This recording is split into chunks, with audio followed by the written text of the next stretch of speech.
video is going to look at our case study for our newly emerging economies. Remember, as part of the changing economic world, we need to look at predominantly what's going on in either low-income country or newly emerging economy. We choose to do Nigeria as a newly emerging economy, and then there is a bit on the UK, which some later videos are going to look at. So first off, let's just look at where Nigeria is. This is excuse the poor artwork, but very brief and basic outline of Africa. Okay. Nigeria is located on the western coast of Africa and is located within the tropics of Cancer.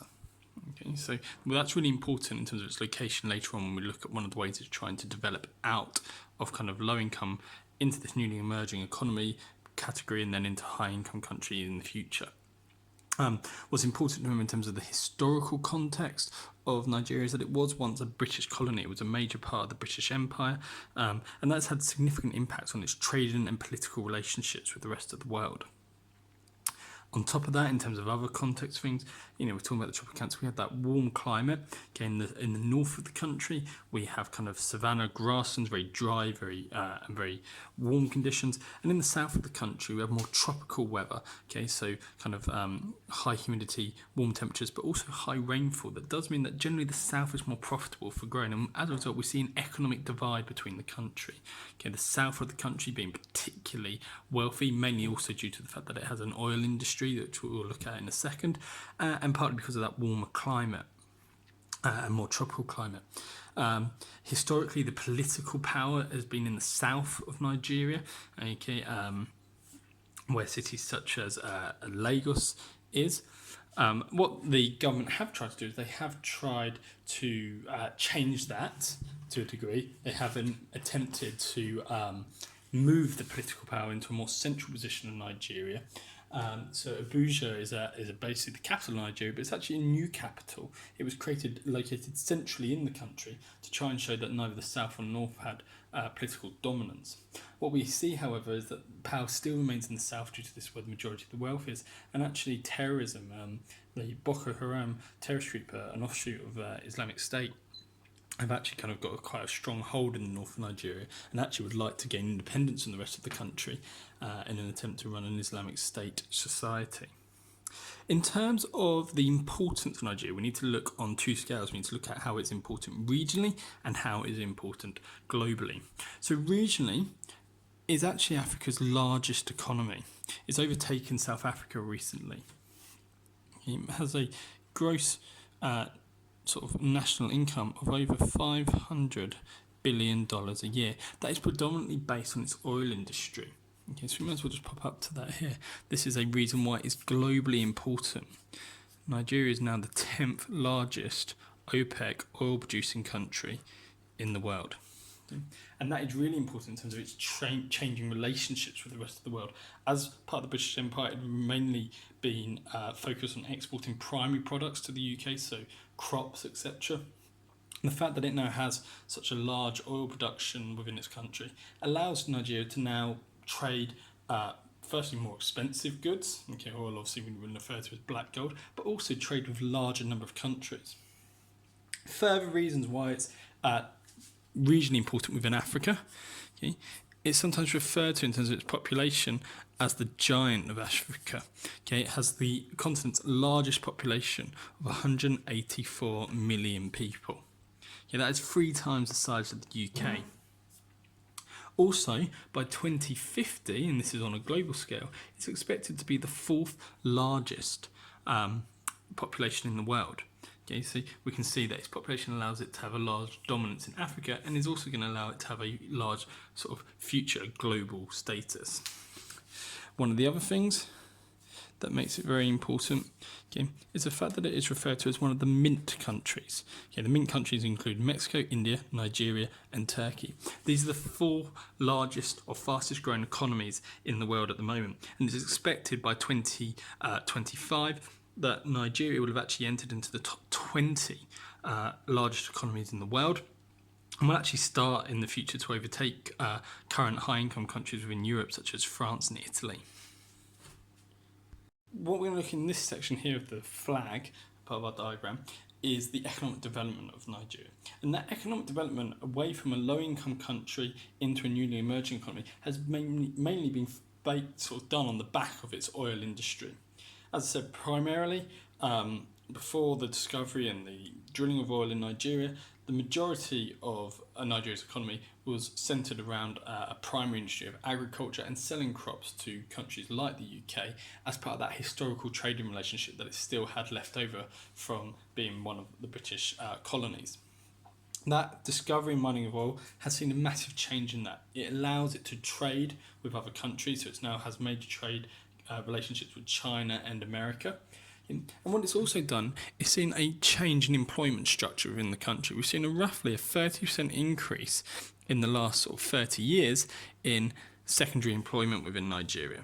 Okay, so in manufacturing or in kind of heavy industries such as oil mining. That has coincided with a 30% decrease in primary or agricultural industry as people move away from traditional farming and go to work in the cities, etc., in the industry. This has what we refer to as a positive multiplier effect. Secondary jobs are generally higher paid. This means that people will pay greater tax. This means that the country can invest more heavily in things such as education and healthcare. People also have higher pay themselves, therefore allowing them to invest, send their children to school, invest in a better quality of life, and so on. On top of that, as I said, it gives Nigeria something valuable to trade, something that is wanted by other countries, so they can therefore demand higher prices for it. And as a result of that, they then are less reliant on buying expensive products from other countries. That trade relationship where they generally sold cheap raw materials and had to buy in expensive manufactured goods is starting to reverse. What we want to look at then is how this development has impacted on people in Nigeria. Okay. Now, it may be in the exam that you could also get asked to look at how aid has impacted on a country that you studied. Now, really, it's quite hard to separate these two because Nigeria has undergone such significant levels of development recently. It's hard to sometimes distinguish between what is the impact of aid been and what is the impact of development. So we're going to look at them in the same kind of structure here. So we're going to look at the negatives first, okay, and then we'll look at the positives.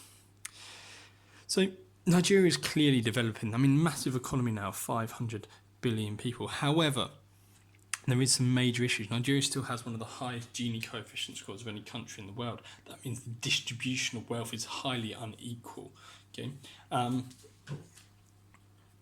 So if we were to look at this idea, the poverty line, remember, poverty line basically refers to people living on less than $1.25 a day.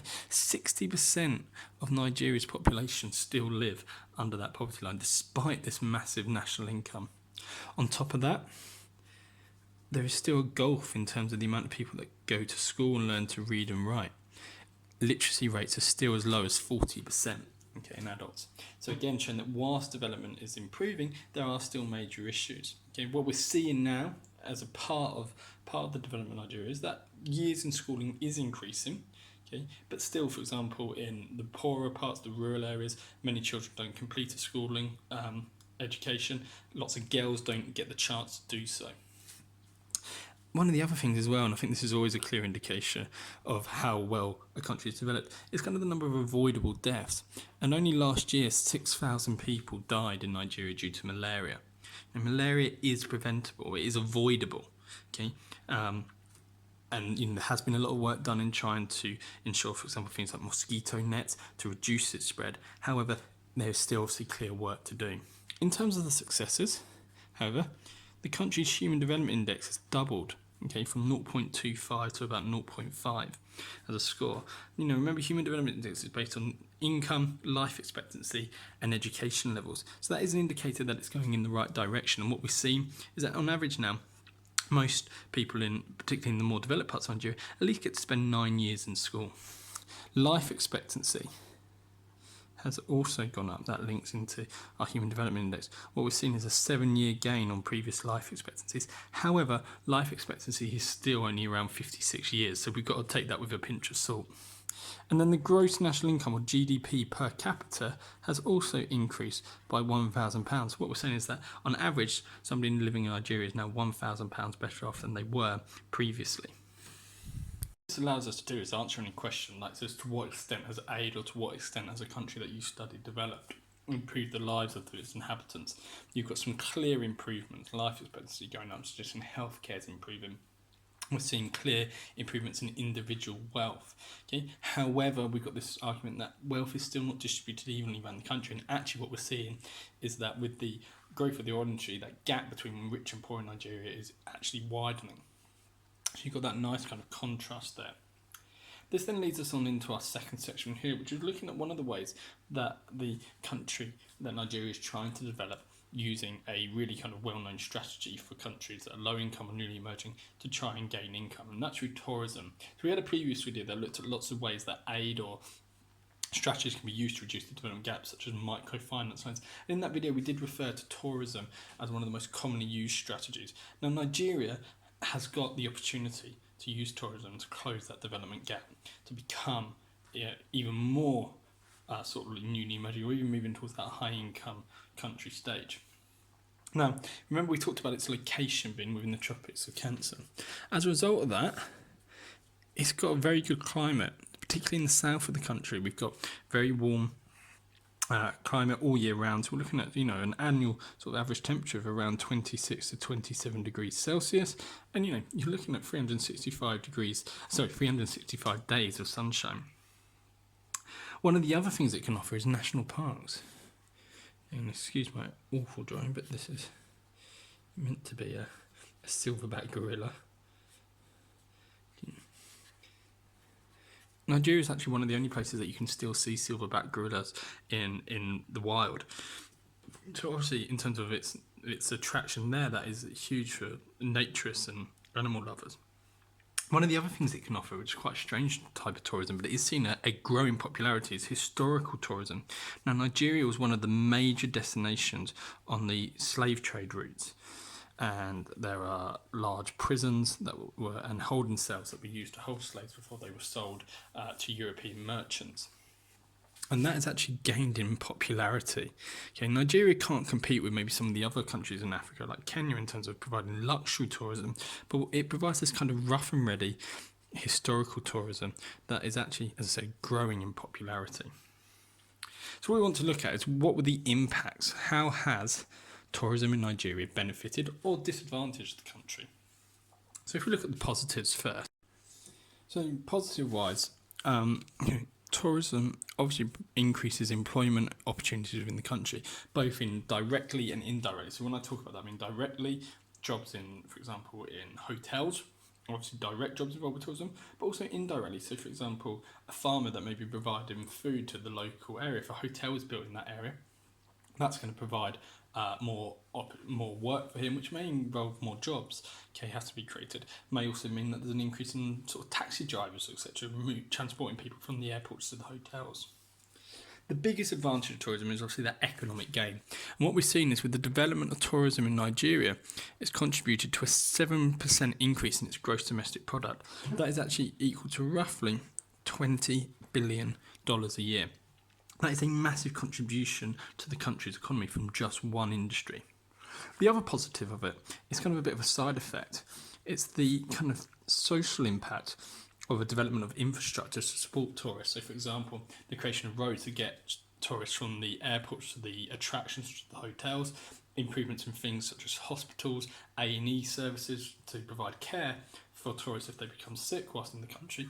Those things actually indirectly benefit local people because, yes, these things are maybe built initially with the tourists in mind, but the biggest thing is that when the tourists aren't there, that doesn't mean that the local people can't use the roads, the better infrastructure, the better travel connections and so on. In terms of the negatives, however, tourism hasn't been all good for Nigeria.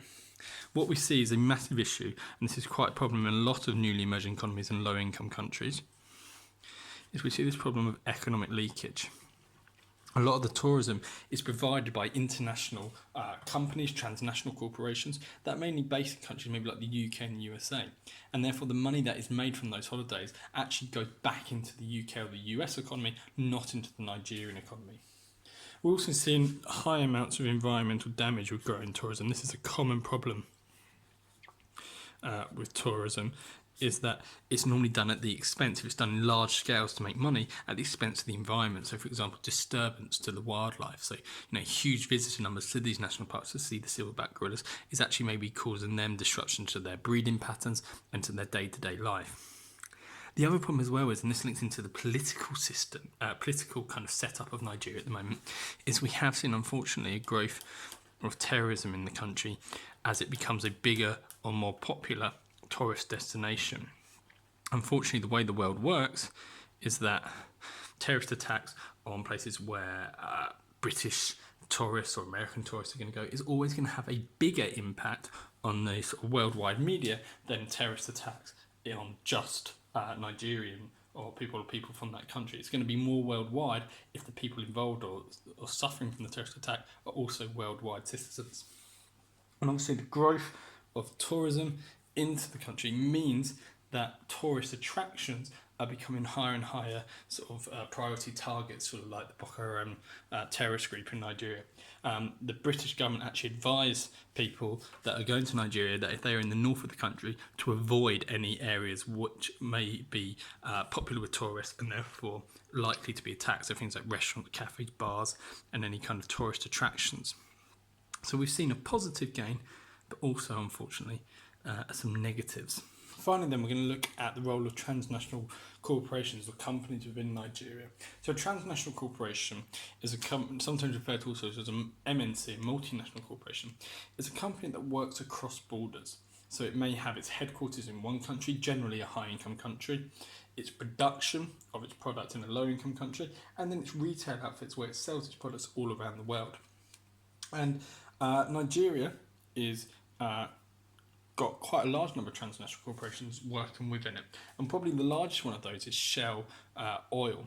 Okay, so you've seen the Shell sign around the UK, petrol stations. However, Shell is actually a Dutch company, so headquarters here in Holland. One of its major oil mining locations is Nigeria, and then, as we know, it has got petrol garages, fuel garages all around the world. So, a perfect example of a transnational corporation. What we want to do is we want to look at the impact that Shell has had in Nigeria. Now, this is an example, but most of this stuff is relevant to any example of a transnational corporation. So even if you've got a generic question of, didn't even ask you for an example, just said, to what extent are transnational corporations good for a low-income country or newly emerging economy, you can basically take these statements and they are still relevant. So one of the major positives of Shell's work in Nigeria is that it has ensured a high employment rate for Nigerians. 96% of all Shell employers working in Nigeria are actually Nigerian. That is really positive because it means that work is going towards the local people. That means that local people are earning money from Shell, therefore they're spending it in their local community.